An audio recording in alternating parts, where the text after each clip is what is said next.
Hello guys, welcome to Ftopreview.com. In this video we are learning a very simple and quick tutorial of Samsung Galaxy Mobile.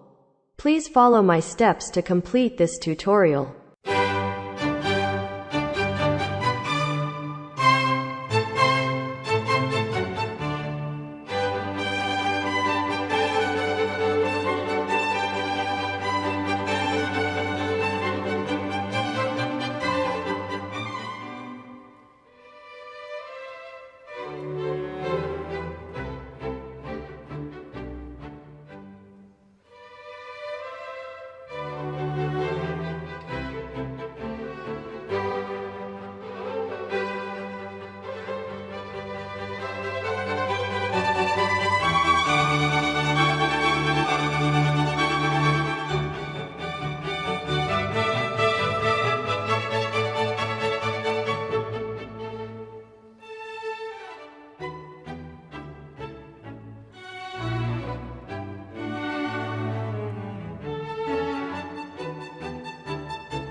Okay guys, thank you so much for watching this video.